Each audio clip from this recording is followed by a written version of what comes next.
Start off the first session. This is an English session. The title is Current and Future of Antithrombotics in Secondary Prevention. The chairpersons will be Dr. Hyo-soo Kim from Seoul National University, Dr. Kyuk Jang from the Catholic University, and Dr. Byung-guk Kim from Yonsei University.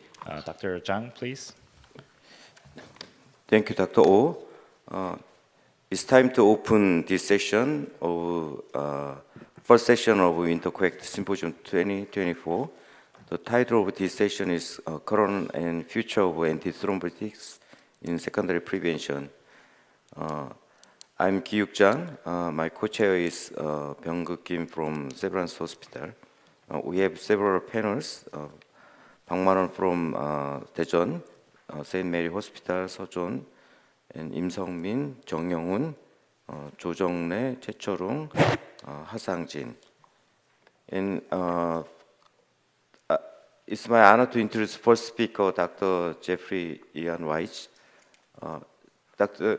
Jeffrey, are you there? Yes, I'm here. Okay. It's first time to see you, the face-to-face. It's my honor to introduce Dr. Jeffrey. He's the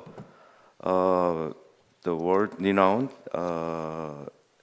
the doctors in thrombosis atherosclerosis research, and he's currently professor of medicine and biochemistry and biomedical science of McMaster University of Canada. He published a lot of articles, and he led a lot of research. Especially, he's the great expert in factor 10A inhibitors clinical trials. Please, Dr. Jeffrey. Well, thank you very much for the kind invitation. Can you see my slides? Yes, we can see. Okay, thank you. So the title of my talk is Unmet Needs in Acute Coronary Syndrome, focusing on the potential of factor 11A inhibition. I'm not able to move my slides. Can someone help me, please? Let's see, maybe I can do it now. There we go. These are my disclosures. And let me just take you quickly through the timeline of development of the oral anticoagulants. It's hard to believe that it's 15 years since the introduction of the first direct oral anticoagulant, dabigatran. And now, 15 years later, we're getting better at using these agents. They've taken over from vitamin K antagonists like warfarin, but we still have problems. Remember that the ultimate goal of anticoagulant therapy is to attenuate thrombosis without increasing the risk of bleeding. And although these agents come closer to this goal than warfarin, we still have high rates of major and clinically relevant non-major bleeding in phase 3 trials and in the observational studies in the atrial fibrillation population. And unfortunately, the bleeding or the fear of bleeding has led to the systemic underuse of anticoagulation in eligible patients with atrial fibrillation. Even the most recent registries suggest that at least 40% of patients are not receiving an oral anticoagulant. And even when oral anticoagulants, the direct oral anticoagulants are prescribed, there's often an inappropriate overuse of the lower dose regimen. And both of these phenomena lead to unprotected patients. Now, I just want to remind you that coagulation can be initiated through two distinct pathways. There's the tissue factor pathway that's initiated, for example, when atherosclerotic plaques rupture. And then there's the contact pathway that's initiated when blood comes into contact with a negatively charged surface, such as a mechanical heart valve or a central venous catheter or a coronary stent. And these two pathways converge at the level of factor 10 on the common pathway. Now, all of our current anticoagulants target either factor 10A or thrombin or both, but now the interest has moved upstream to the level of factor 11. And let me explain why. The concept here is that by targeting factor 11, we can uncouple hemostasis from thrombosis. So hemostasis is the process by which we stop the blood loss from an injury to the blood vessel.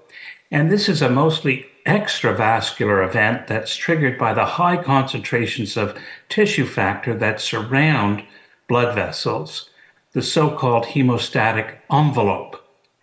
This exposure of this large amount of tissue factor triggers explosive thrombin generation and clot formation, and factor 11 is mostly irrelevant for this process.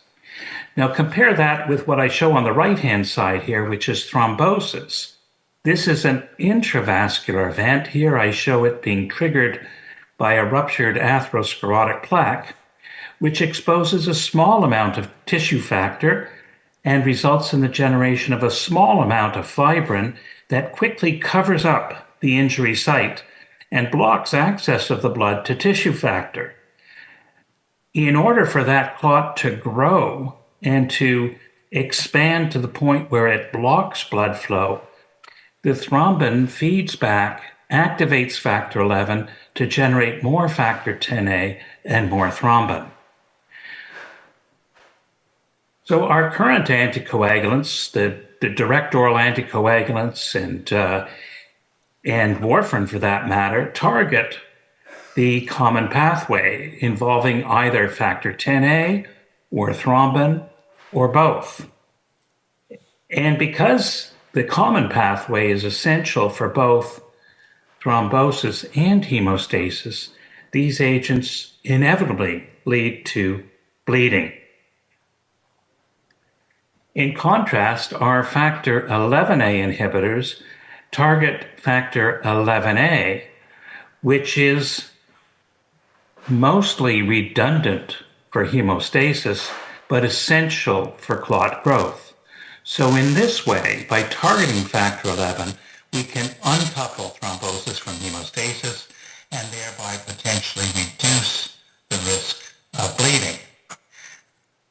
Now, there is considerable evidence that suggests factor 11 is essential for thrombosis, but mostly dispensable for hemostasis. Persons with congenital factor 11 deficiency have a reduced risk of thrombosis, but they rarely experience spontaneous bleeding.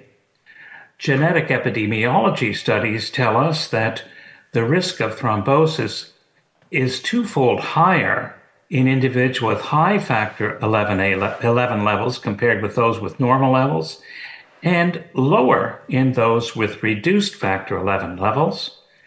And studies in animals, whether they're rodents or non-human primates, show that factor 11 knockout or factor 11 inhibition attenuates thrombosis in arteries or veins in a dose-dependent manner, but there's no increase in bleeding. So this is very different than the results in animal studies with the DOACs, where increased dose resulted in increased suppression of thrombosis, but also an increase in bleeding. Now, our factor 11 inhibitors that are in advanced stages come in three categories. We have antisense oligonucleotides and now siRNAs that reduce the synthesis of factor 11. We have monoclonal antibodies that block factor 11A activity, block factor 11 activation, or block factor 11 activation and activity. And we have small molecules which, like the DOACs, bind reversibly to the active site of factor 11A and block its activity. And the two small molecules that are most advanced are asundexian and milvexian. Now, the development of new anticoagulants usually starts in patients undergoing orthopedic surgery because dose finding can be done in such patients using a venogram, an X-ray of the veins, as a method to detect thrombosis.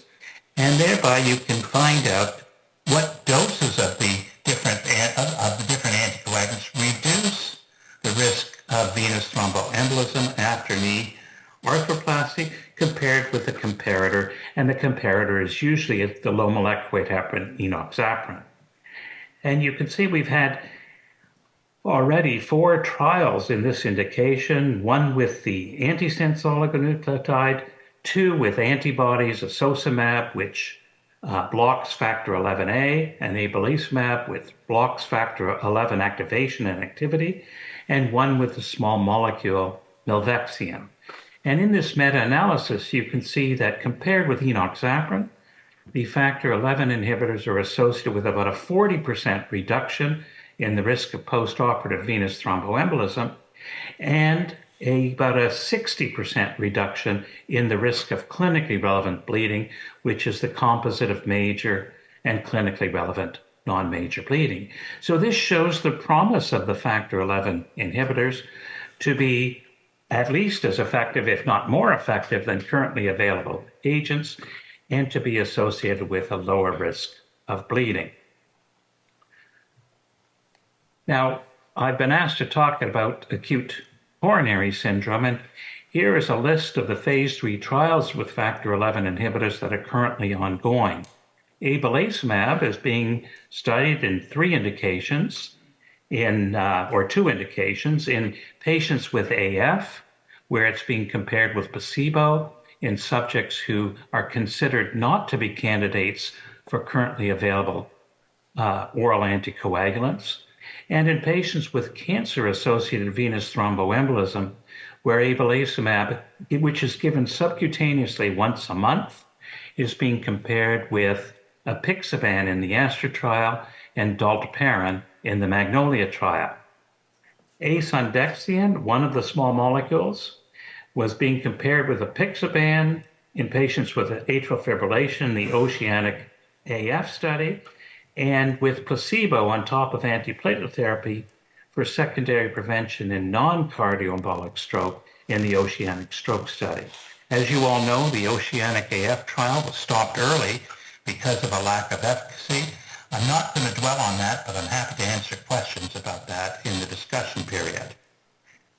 Milvexian is being studied in 3 indications. It's being compared with apixaban in the Librexia AF study, and it's being compared with placebo on top of antiplatelet therapy in the Librexia Stroke and Librexia ACS study.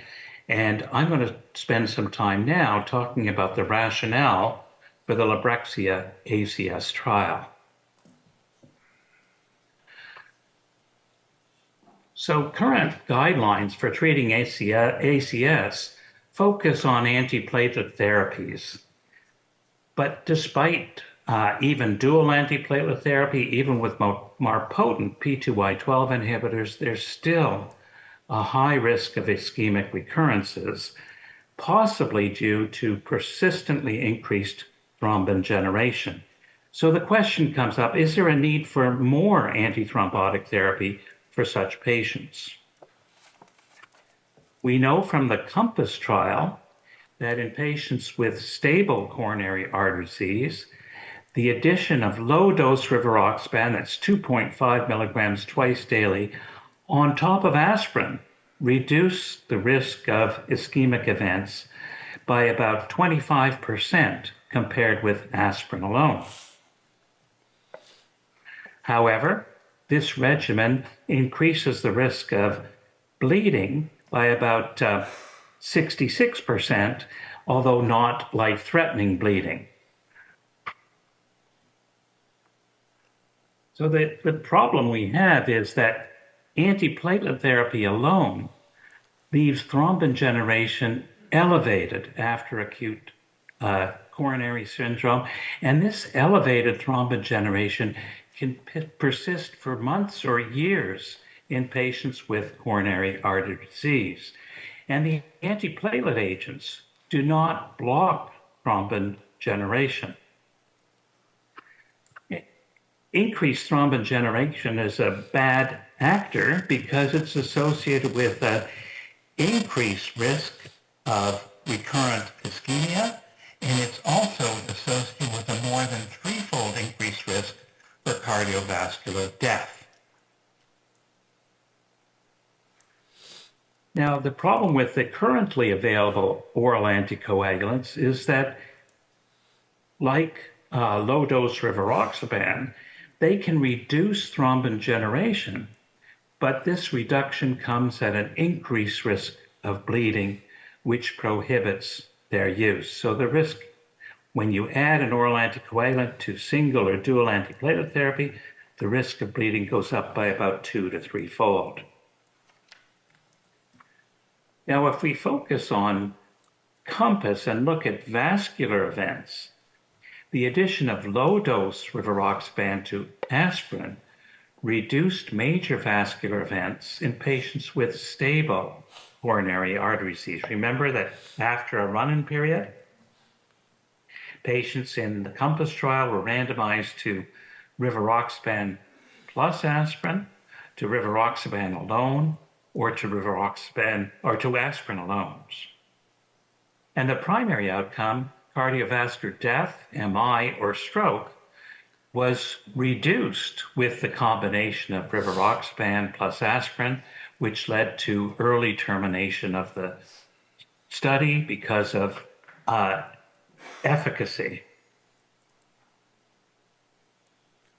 And that combination also reduced cardiovascular mortality by about 20%.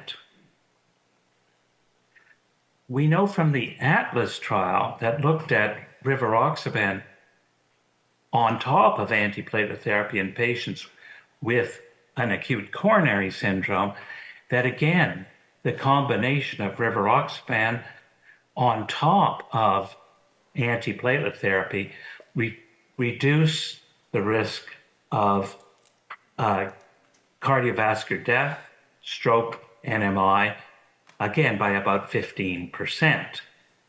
And lower was better. The 2.5 milligram twice daily dose on top of antiplatelet therapy also reduced cardiovascular death and all-cause death compared with placebo.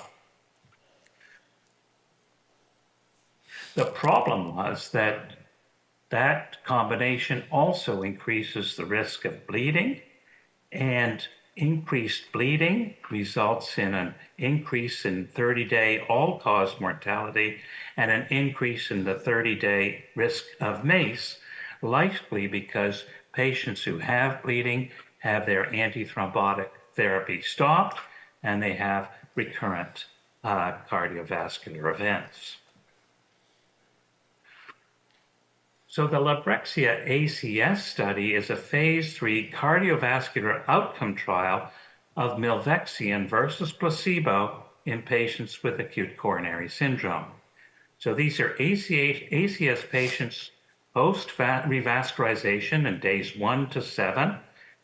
They're on background dual antiplatelet therapy, and they're randomized to milvexian at a dose of 25 milligrams twice daily, or to placebo. The estimated enrollment is 16,000 patients, and the trial timelines, the trial started in 2023, 2024, and it's expected to finish in 2026. The primary endpoint is MACE, and it's powered for a 20% relative risk reduction with milvexian compared with placebo. Enrichment criteria are used to ensure the recruitment of higher risk patients. These enrichment criteria include clinical factors such as older age and diabetes and a history of prior MI or multivessel coronary artery disease, as well as high risk angiographic features.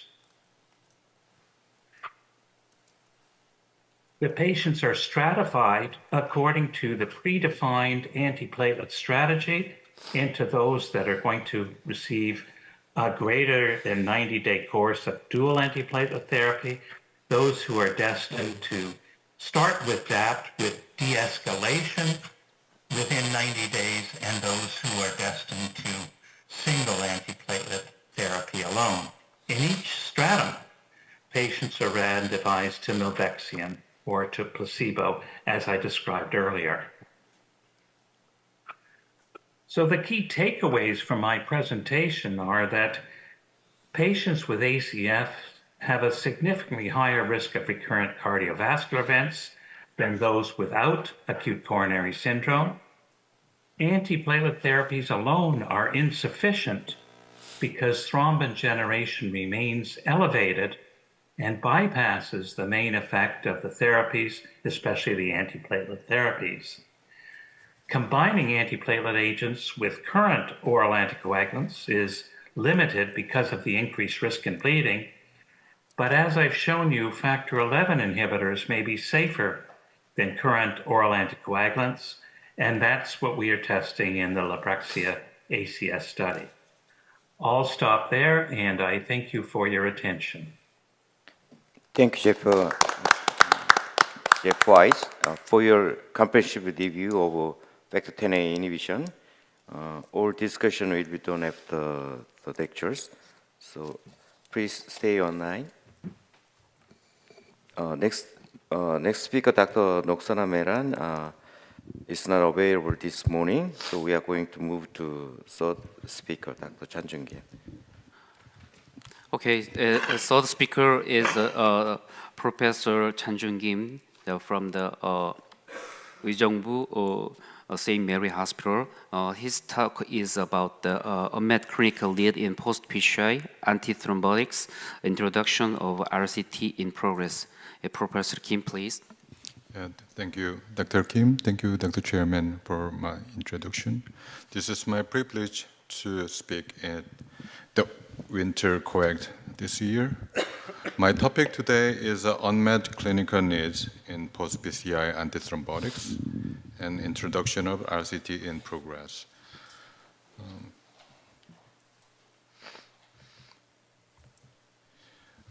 Antithrombotic treatment is determined based on patient characteristics, clinical presentation, comorbidities, concurrent medication, and procedural factors. The combination, initiation, and the duration of the therapy are tailored by carefully considering the balance between ischemic and bleeding risk. In the early era, the focus was on the preventing early cardiovascular events, including stent thrombosis, and ensuring the effective secondary prevention of ischemic outcomes. I still remember that when I was the first-year resident, the most important medication when I present to the attending doctors is that make sure that the aspirin and clopidogrel was properly administered to the patient undergoing the PCI. And this trend reached its peak with the Triton TIMI-38 and the Plato trials. In these studies, the potent P12 inhibitors, ticagrelor and the prasugrel, significantly reduced the major cardiovascular events, but however, an excess of major bleeding events was observed throughout the maintenance period. And ironically, the publication of these two trials, signals the enhanced recognition of the impact of the bleeding on clinical outcome after PCI.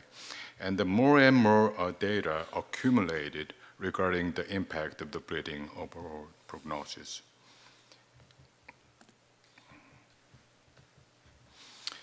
According to previous analysis, the impact of the major bleeding on mortality is equivalent to the MI, and early major bleeding is even more fatal than MI. The why bleeding matters. The spontaneous bleeding consistently shows that spontaneous bleeding after PCI was comparable to MI in terms of long-term mortality. And this trade-off between efficacy and the safety bolsters the argument for personalizing antiplatelet therapy after PCI. The risk of bleeding is determined by age, comorbidities, such as such as renal or the liver failure, anemia, or thrombocytopenia, previous stroke or ICH, or history of bleeding, iatrogenic factors such as medications or surgery. The patient with HBR is expected to have more than 4% BARC 3 or 5 bleeding annually, or ICH risk of more than 1%. Consequently, the balancing the ischemic and bleeding risk and the finding the sweet spot is essential in antiplatelet therapy after PCI. Especially the East Asian patients are known to have a more bleeding risk and the ischemic risk, shifting the therapeutic window toward bleeding. Consequently, managing bleeding risk is even more important in East Asian patients. Following the increased awareness of the impact of the bleeding, the clinical trials conducted to achieve a balance between ischemic and bleeding risks. And these trials explored experimental strategies at the time, such as a de-escalation of DAPT to P2Y inhibitor monotherapy, and the step-down approaches to reduce the intensity of DAPT.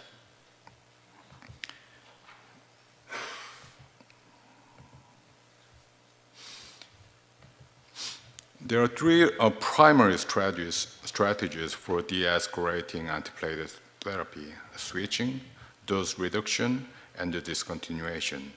The switching refers to replacing a potent P2Y inhibitors with a less potent one.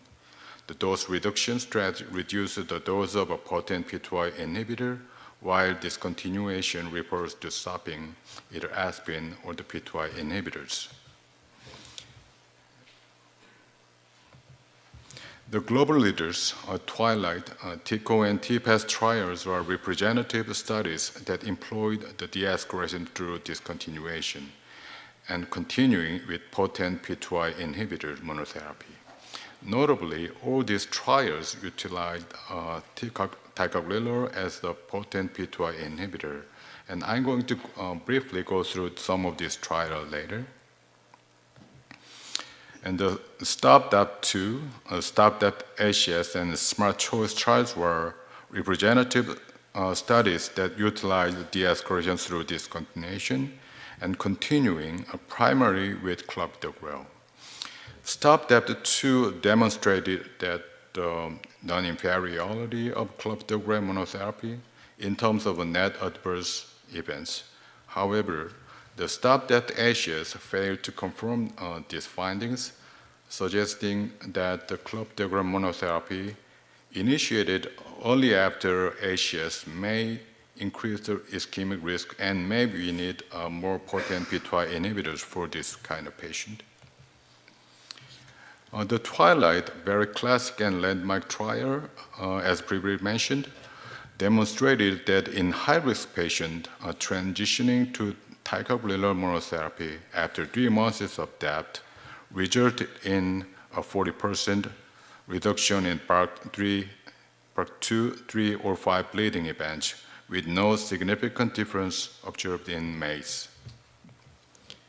And the TICO trial, in ACS patient, ticagrelor monotherapy after 3 months of DAPT compared with TICA-based 12 months DAPT resulted in a significant reduction in composite outcome without increasing the ischemic outcomes. And the Smart Choice trial showed that P2Y12 monotherapy after 3 months is non-inferior to 12 months DAPT. And 3 months landmark analysis and PP analysis showed a consistent result. And in TPAS trial, which is a similar design, with the later ultimate DAPT trial. In this trial, in ACS patient, stopping aspirin within 1 month for ticagrelor monotherapy is both non-inferior and even superior to 12 months stopped for 1 year composite outcome of death, myocardial infarction, and stem thrombosis, stroke, and major bleeding. And in the ultimate DAP trial in patients with ACS treated PCI, the treatment of ticagrelor monotherapy decreased clinical relevant and the major bleeding without increasing MACE. And this trial confirms the result of the prior trials and the warrant update of the guidelines. And the next one is a de-escalation by dose reduction and the switching. And the trials presenting here, these trials serves as a representative studies of DAP de-escalation through dose reduction or switching. They include both guided and unguided de-escalation strategies, with both approaches demonstrating non-inferiority when compared to standard DAP. The tropical ACS trial showed that the benefit of the PFT-guided de-escalation in ACS patient in terms of NACE without increasing MACE, and there was no significant difference in bleeding and the MACE. The host RP ACS trial is a one-of-a-kind study in that it shows the benefit of a prostate dose reduction in ACS, and it shows a similar benefit in NACE. And the thalassemia trial demonstrates the benefit of the unguided de-escalation strategy, transitioning from the TICA-based DAPT to aspirin plus clopidogrel in terms of net adverse clinical events in patients with MI. Importantly, this study shows that no significant increase in MACE, and the primary endpoint was primarily driven by a reduction in BARC2 or greater bleeding, but the BARC3 or 5 bleeding also shows a significant reduction.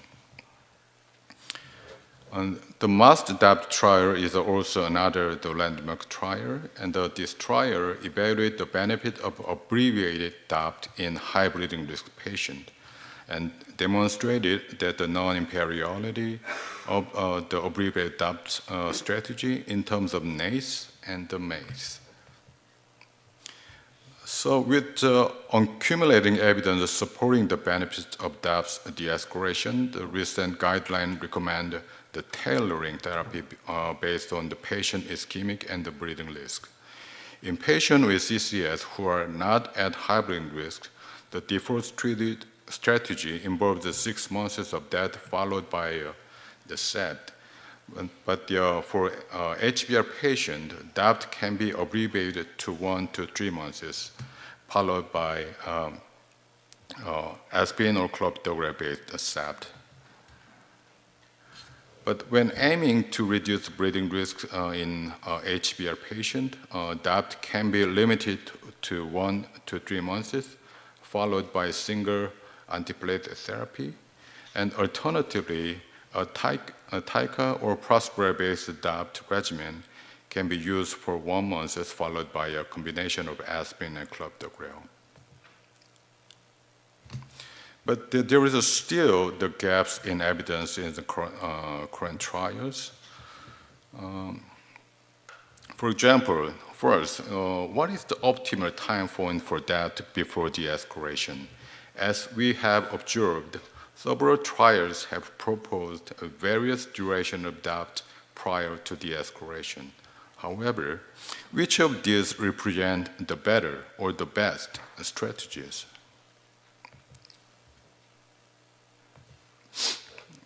And the timing of DAPT discretion should be based on the clinical setting and individual risks. And the many previous trials employed the SAPT with aspirin support 3 to 6 months, and the SAPT with the P2Y12 inhibitor, the 1 to 3 months. And the de-escalation of that intensity supports 1 month or less. The host BR trials aims to evaluate the efficacy and safety of 1 month of DAPT compared to 3 months in high bleeding risk, and the 3 months of DAPT compared to the 12 months in low bleeding risk patient in terms of the POCO at 1 year. And as I know of, this trial completed enrollment and analyzing the result and expected to present next year or maybe the year after next year. And the second, there is a scarcity of data on whether aspirin or the P2Y inhibitor should be preferred for long-term antiplatelet therapy. As outlined in the guidelines, the default strategy permits either aspirin or clopidogrel following DAPT. But in patients with high ischemic risk, continuation of DAPT or ticagrelor monotherapy may be employed. However, the evidence of optimal long-term antiplatelet therapy remains limited.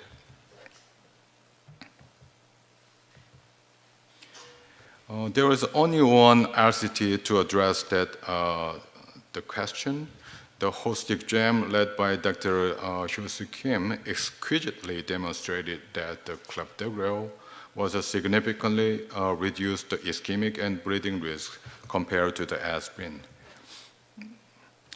And the Panther meta-analysis, including ACID, CADET, CAPRI, DACAP, and holistic jam, and the TCAP trial also show that the P2Y inhibitor, mostly clopidogrel, provided a significant benefit in MACE and might be preferred over aspirin.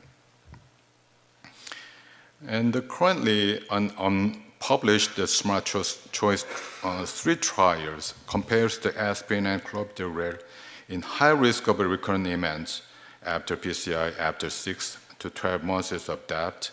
And as I know of again, it completed enrollment and waiting for the publication of its result. And the third, and another issue is that is a potent P2Y inhibitor monotherapy without prior DAPT possible? The concept of potent P2Y inhibitor monotherapy without the prior DAPT is supported by Twilight sub-study. And this study shows that the platelet reactivity was similar with DAPT by ex vivo thrombogenicity. And the early pilot studies, like in Optica study, SS study, and SS Japan, show that reported the promising result of a monotherapy of a potent P2Y inhibitor immediately after PCI. But this concept is mitigated by the result of the STOP-DAPT-3 trial. STOP-DAPT-3 failed to show the superiority for major bleeding and increased coronary events within 1 month after PCI. And the third one, fourth one, and maybe the last one for my topic is a head-to-head comparison of this de-escalation strategies. The ADEN trial compared the potent P2Y inhibitor monotherapy versus genetically guided selection of aspirin or clopidogrel in HBR patient. After DAPT with potent P2Y inhibitor, the patients are randomized to either monotherapy by potent P2Y inhibitor or aspirin clopidogrel based on genetic testing. And another trial, Prodigy, which is being performed by our institute, that compares the potent P2Y inhibitor monotherapy versus a de-escalation group after aspirin plus prostagrel in ACS-switch patient. It is actively enrolling the participant and expected to complete accrual around 2026. So my conclusion is that the antithrombotic treatment after PCI has evolved to pursue the balance between ischemic and the bleeding risk. And there were many unmet clinical issues, such as the duration of DAPT and timing of de-escalation, head-to-head comparison among de-escalation strategies, and the selection of antiplatelet for long-term management would advance the clinical application of antithrombotic treatment in this population. Thank you for your attention. Thank you. Thank you, Dr. Chanjun Kim. Yes, thanks for your nice lecture. So let's move to the rest speaker.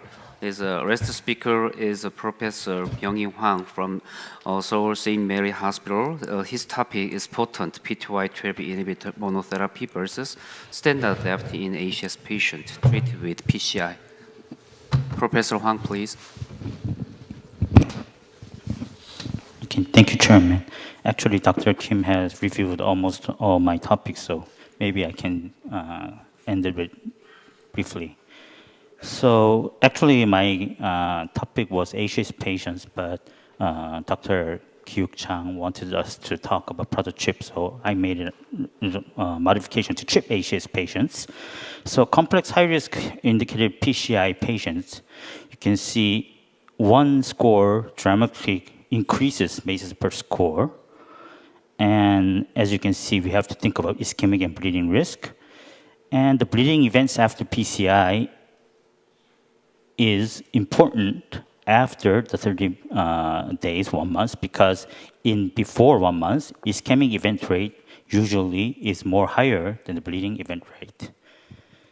So there are many studies towards to minimize risk of bleeding. As you can see, now these pink studies, trials of aspirin-free strategies are increasing. So this treatment team is 38 and Plateau trials, Dr. Chanjun Kim always reviews. So I will talk about EXA-REACT 5, TICA versus Pruscular. And you can see in the composite of death, MI or stroke, Pruscular showed a better effect in primary endpoint and safety endpoint. There was no difference in the PARC type 3 or 5 bleeding. So this is the current ESC guidelines. So we have to choose in ACS, DAPT, then default step starts for the first 12 months after ACS is aspirin plus P2Y12 inhibitor, class 1.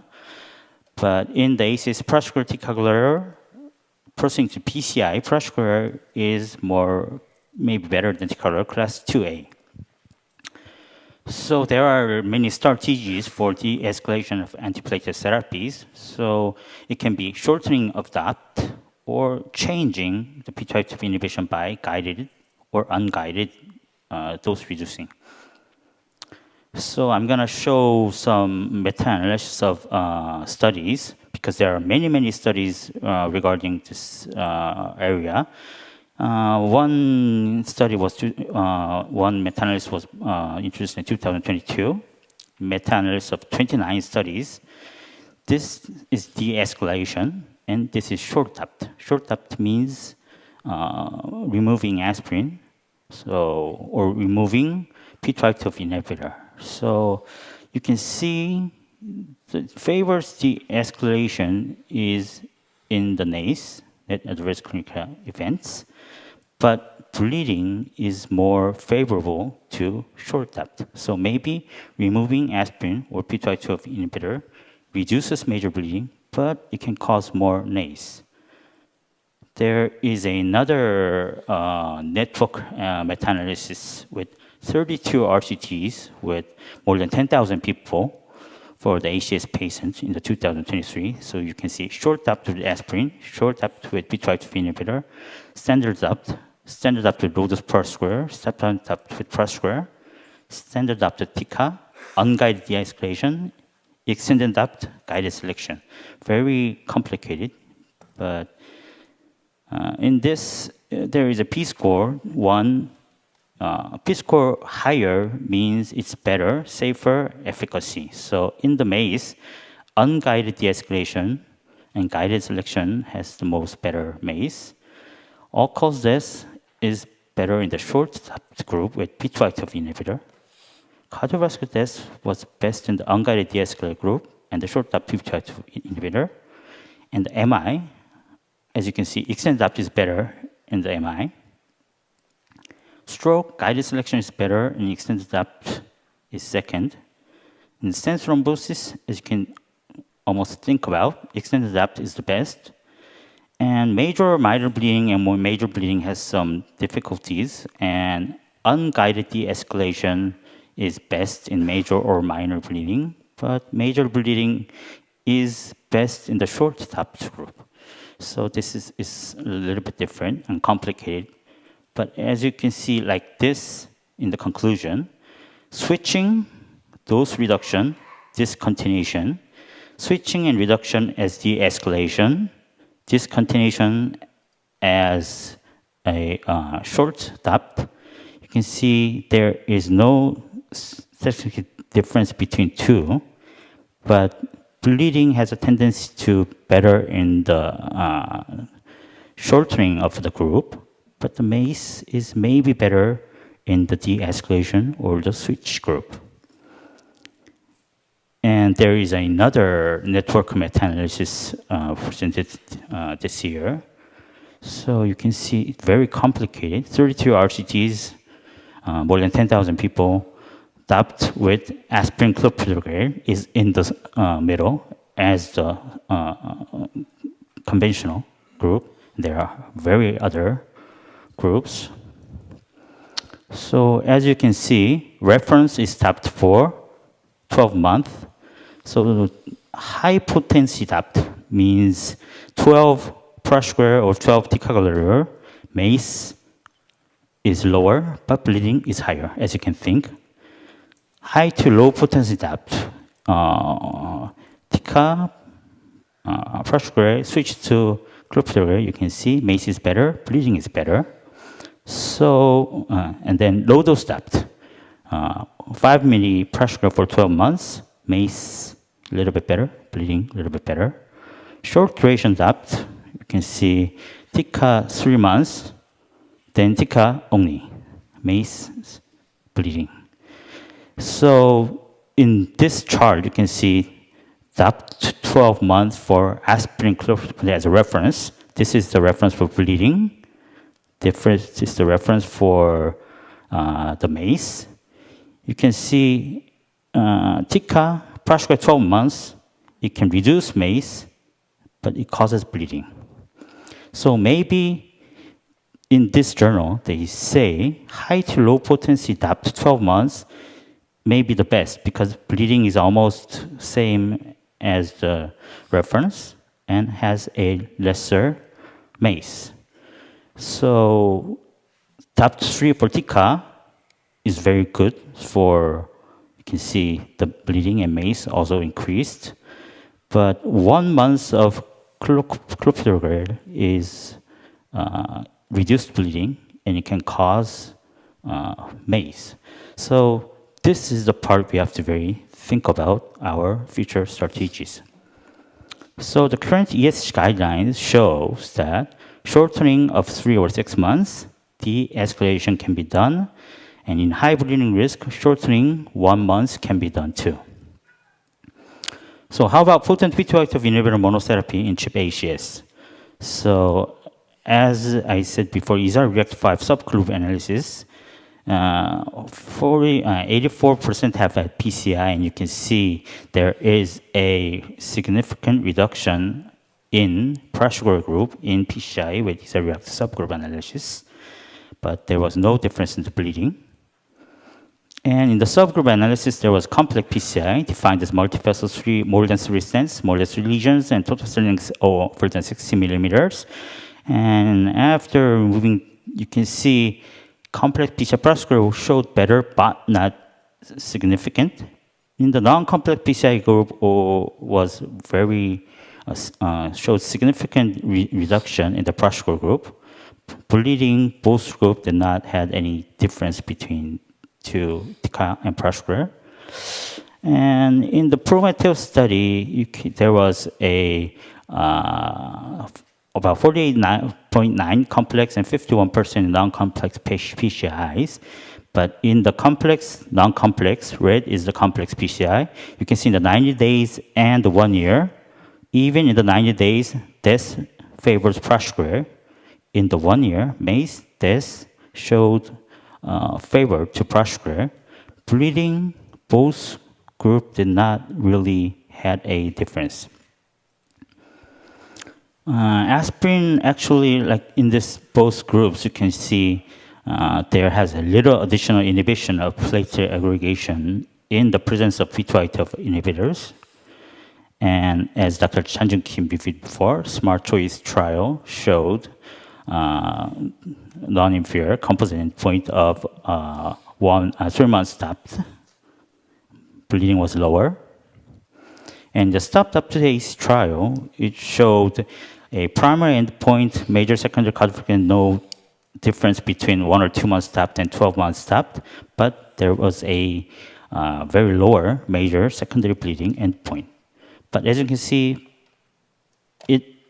there is a difference into 1 to 2 stopped and 12 months stopped, but not statistically different. So we have to think about what is the best antiplatelet therapy in these groups. And in the P2Y12 inhibitor monotherapy, ticagrelor after short stop, as Dr. Chan-Jun Kim shown, Twilight trial, TICO trial, monotherapy with TICA 3 months, after 3 months, can be very useful options. So how about prasugrel monotherapy after short duration of stop? Best antiplatelet strategy for CHIP ACS. There is some interesting studies in Japan, as an asset pilot study. It was a multi-center single-arm open-label study, pilot trial. It was a complete omission of aspirin immediately after PCI. So study was done in relatively not high risk. Syntax score was lower than 23. So loading with TAPT at least 2 hours prior to PCI, then optimal result, then loading prasugrel immediately after PCI, and after PCI, aspirin discontinued. So 201 patients were screened and 1 cardiac death. So after 4 months, 1 patient who died after 3 days. There was no bleeding endpoint or stent thrombosis. So it was like this: clopidogrel, aspirin, loading. Then after the PCI, only prasugrel mono. So in Japan, they made this as a more study, more not a pilot study. So you can see 214 and 1 month follow-up and 3 months follow-up. But in this group, just those prasugrel, 20 milli of loading dose and 3.75 of maintenance dose was used. As you can see, after 3 months, there was no problem with the prasugrel monotherapy with 3.75 milligrams safe and feasible. More, of course, we have to think about the longer terms and longer effects, but in this study, in selected patients, we can only use prasugrel monotherapy even just after PCI, maybe.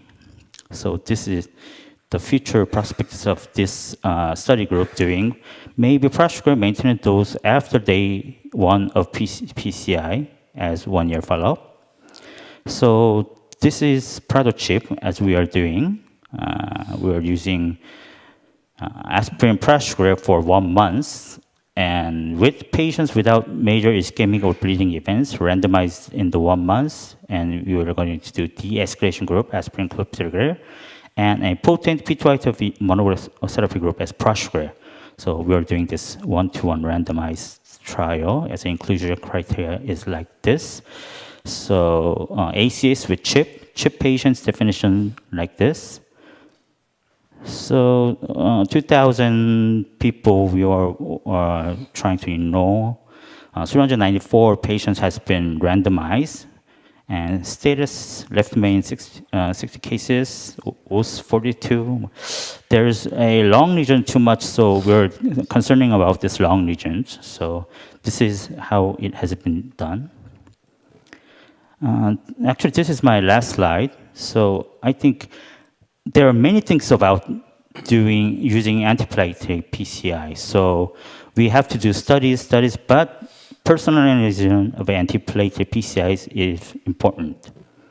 Thank you for attention. Thank you, Dr. Wang.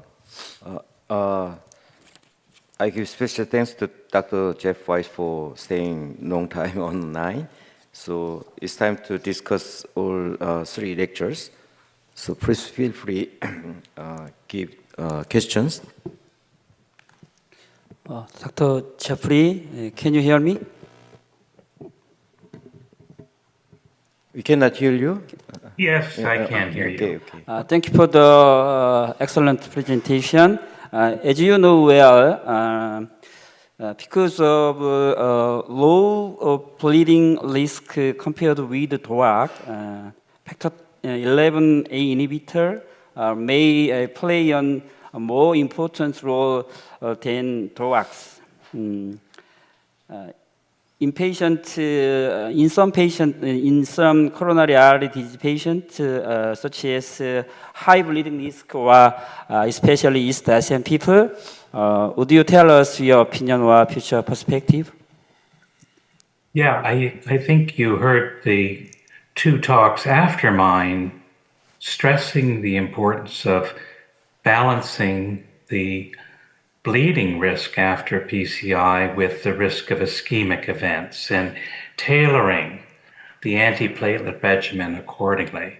And why do we do this? It's because, as was said, the risk of bleeding and the mortality associated with that is parallel to the risk of recurrent MI. So both are competing outcomes, and one can counteract the other.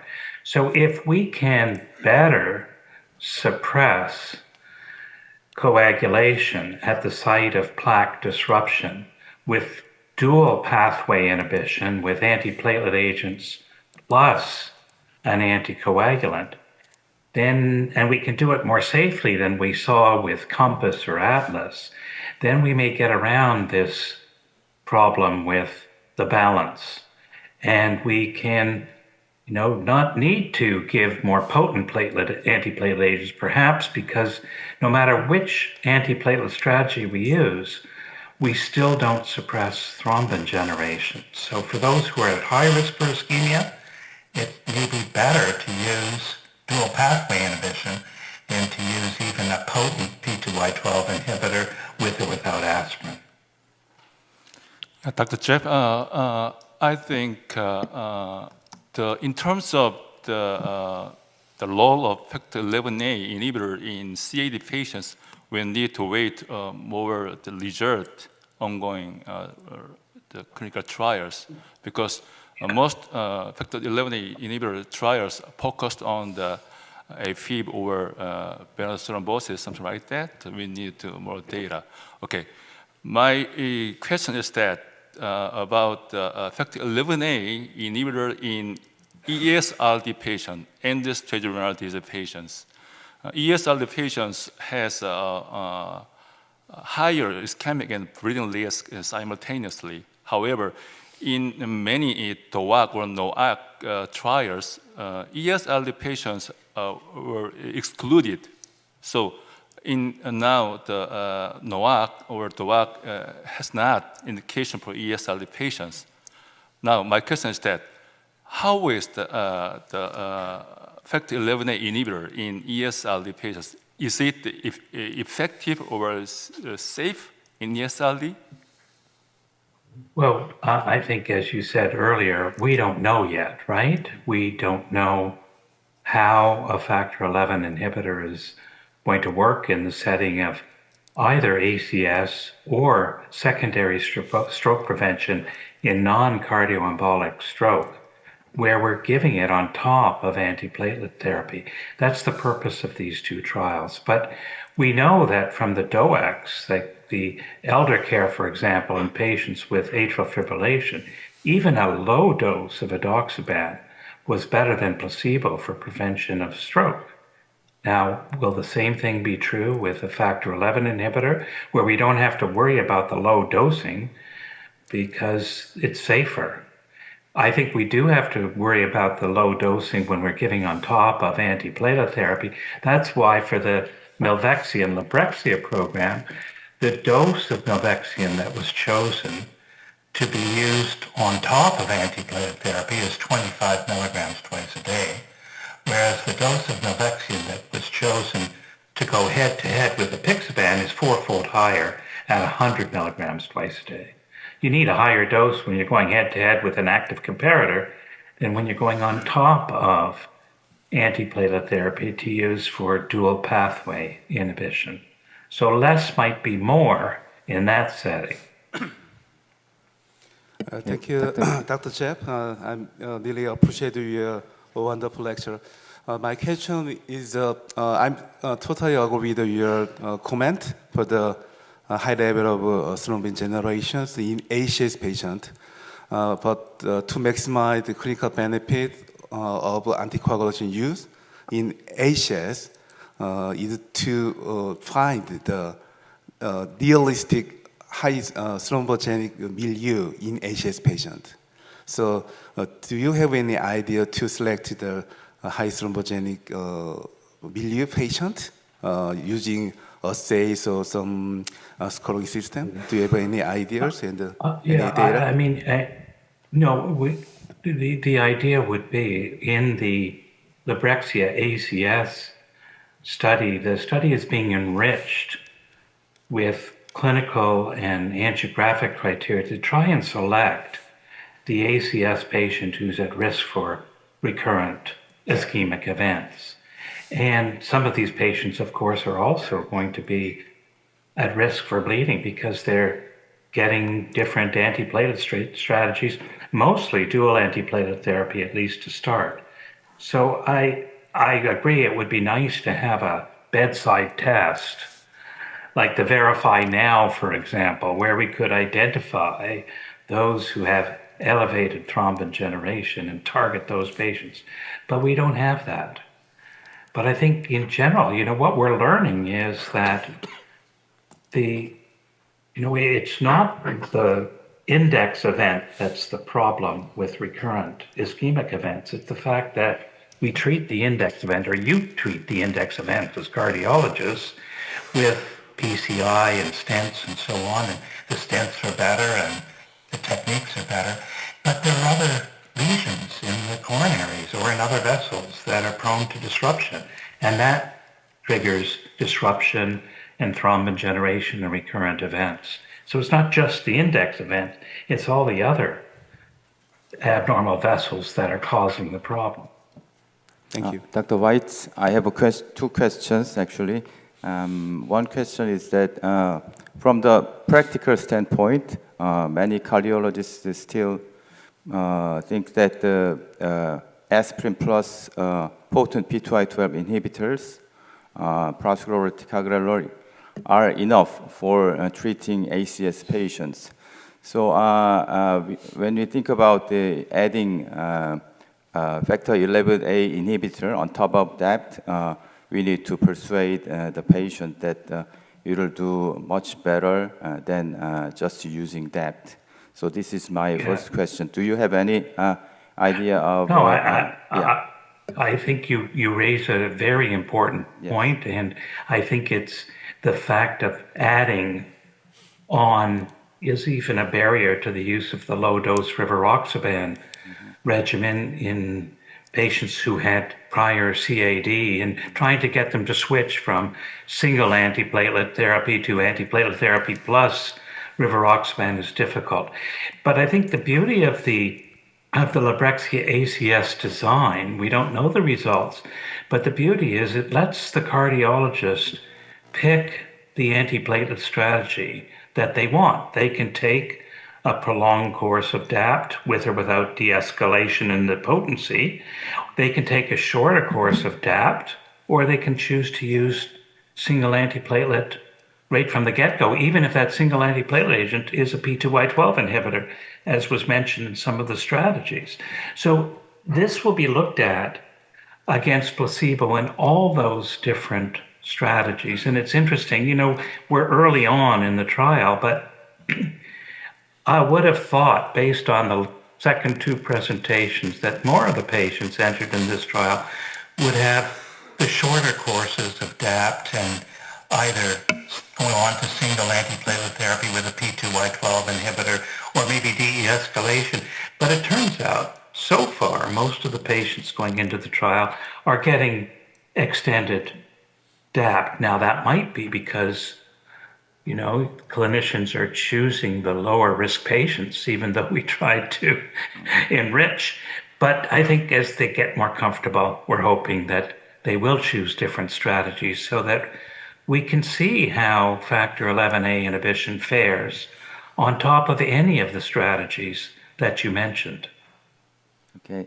Another question is that you know that the Asundexian ACS trial, Pacific AMI trial, had shown negative result to many practitioners because it doesn't have any effects on the efficacy and safety. So, what do you expect the Librexia ACS trial can show? And Right. do you have any idea on the differences in designs and etc.? Yeah, look, the problem with the Pacific AMI trial is the size. I mean, if it was a small phase 2 study, we know from the Atlas ACS phase 2 study, they had about 4,000 patients in that study alone. You need to have a large trial in ACS patients to begin to see any efficacy. So I think that the trial just underpowered to show any efficacy. It certainly confirmed the safety of the use of asundexian on top of very potent antiplatelet therapy, because most of the patients were getting a potent P2Y12 inhibitor plus aspirin, mostly ticagrelor. Can I question other presenter, Byung Hwang? Yeah, thank you for your nice presentation. You Thank and you. Chan-Jun Kim shown us the bunch of data about the de-escalation and switching trial showed a better clinical outcome compared with the standard depth therapy. So I agree with this trial result, and guidelines show us it is time for the optimal duration for the depth trial before the de-escalation. So, however, most of trial classified just clinical diagnosis. So I agree with your lesion complexity or procedural risk factor. It deeply affect to the depth duration. So my question is simple. You showed us the Prado chip trial. Do you have any data about the clinical, not only clinical situation, but also lesion procedural factor? For example, IVUS use or procedural time that affect the depth duration? 황병희 선생님 그냥 한글로 하셔도 될 것 같습니다. 답변은. 예. 아니 너무 정확한 질문이셔서 아직 분석은 안 해봤는데요. 아까 이렇게 쭉 나와 있는 거 보시면 저희가 그 컴플렉스 PCI 그거를 다 분류를 해놨기 때문에 그리고 아이브스 본 것도 다 분류했기 때문에 나중에 분석해 보면 아주 재밌는 결과가 나올 거라고 생각을 하고요. 지금은 아직 분석해 본 거는 아직은 그렇게까지는 없습니다. 보통 이제 저희가 시술할 때 칩이라도 아이브스 보고 자기가 자신 있겠다면 뭐 뎁트를 뭐 정확히 끊고 그다음에 스터디 인롤 됐으면 거기 하는데 보통 아이브스를 안 보거나 아니면 조금 걱정된다면 그냥 길게 쓰거든요. 스마트 초이스 트라이에서도 12개월 이상 썼을 때 뭐 크게 나쁜 건 없었기 때문에 그런 경향이 보통 리얼월드 프랙티스라서 그래서 이게 리전 컴플렉시티나 아니면 프로시저럴 팩터가 되게 영향을 미칠 것 같아서 선생님 그 장기욱 교수님의 스터디긴 하지만 선생님 스터디랑 그런 것들의 결과 참 기대됩니다. 예. 네, 감사합니다. 정확한 지적이신 것 같습니다. 황병희 선생님 나오셨는데요. 그 프라수그렐은 그러면 우리 프라수그렐 MI 때 쓰는 인디케이션하고 똑같은 환자만 인롤이 되나요? 어떻게 되나요? 네, ACS에 딱 그 보험 기준에 맞는 사람만 지금은 현재 인후를 하고 있습니다. 안 그러면 다른 방법이 없어서요. 네. 두 교수님한테 한번 여쭤보고 싶은데 펀더멘탈한 내용 여쭤보고 싶은데 이제 아까 뭐 김찬우 교수님도 얘기하셨는데 뭐 한국 사람이 하이 블리딩 리스크, 로우 이스케미 이벤트라면서요. 근데 우리가 쓰는 그런 크라이테리아 있잖아요. 뭐 HBR 크라이테리아, 그다음에 뭐 하이 이스케미 리스크에 대한 크라이테리아가 그게 다르지 않잖아요, 사실은. 그죠? 서양 쪽이나 뭐 동양 쪽 데이터랑 그게 다르지 않은데, 그럼 그거 어떻게 설명하실 건지, 뭔가 지금 크라이테리아 이슈가 한계성이 있는 건지 갑자기 그런 걸 여쭤보고 싶어서 김찬우 교수님. 이거 똑같은 거 쓰고 있잖아요. 칩도 마찬가지고 다 똑같은 거 쓰고 있는데 다르다고 얘기하니까 이게 설명이 잘 안 될 것 같다는 생각이 들어서. 그래서 사실은 똑같은 걸 쓰고 있어서 우리나라 메이저 페이퍼에 퍼블리케이션이 되는 거거든요. 그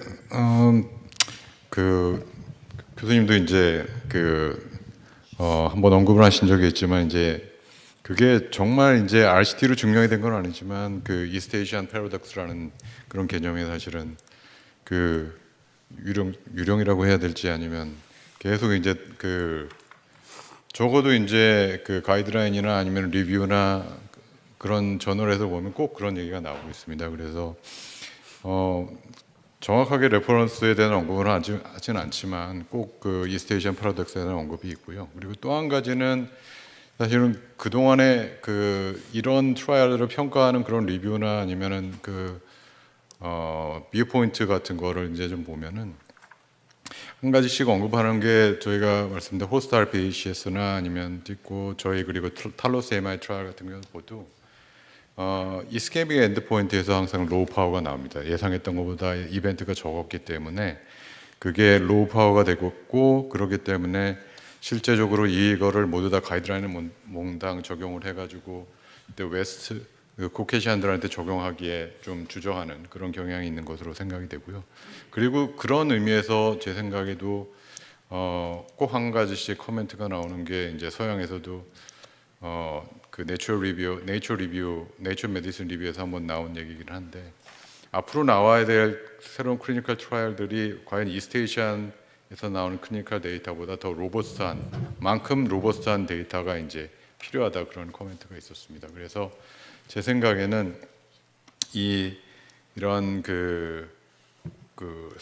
우리 아직도 이스트 에이시안하고 이제 웨스턴하고 이제 다르다고 여겨지고 있는 이유는 결국은 이제 클리니컬 트라이얼의 언더파워 그리고 과거에 있었던 이제 이스턴 에이시안 패러독스라는 그런 개념이 아직도 이제 자리 잡고 있기 때문이라고 저는 생각합니다. 제프 선생님한테 한번 물어볼까요? Dr. Jeff? Dr. Jeff Weiss, are you there? Yes, I am. I'm here. Sorry for Korean discussion. We are talking about East Asian paradox. So East Asian people have low risk of low ischemic risk and higher bleeding risk.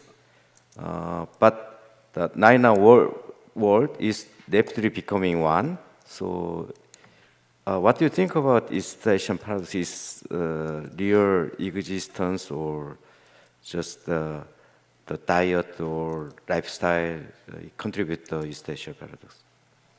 You mean the risk of the ischemic risk, the difference in ischemic risk in different populations? Is that what you're getting at? Yeah, well, for example, we used to think that the people in Japan had a lower risk of venous thrombosis until we did studies in Japan in patients undergoing knee replacement surgery and found that the first studies with edoxaban were done against placebo because there was no standard of care anticoagulation that was given to those patients because the risk of thrombosis was thought to be so low. But when venograms were done, it turned out that in the placebo group, the risk of DVT was about 48%. So I don't think they are protected. So, I don't know. It could be diet, of course, and the question is, what happens if you have an atherosclerotic plaque rupture, and what happens to atherosclerosis, and what is the inflammatory component? All of those, I think, we don't understand properly in terms of the racial impacts on those types of events. Okay, thanks. It's a lot of time. After listening three topics, I expect next antithrombotic issues in our field is the factor 10A inhibition into our clinic, and second is potent p12 inhibitor monotherapy after acute chronic syndrome. So I appreciate Dr. Jeff Weiss for your contribution of this symposium. We hope seeing and listening to your lecture in the coming symposium. Thank you for all. Thank you very much, and I hope we can do that in person the next time. Okay. Yeah. Thank you for all speakers and panels. So it's time. I'd like to close this session. Thank you.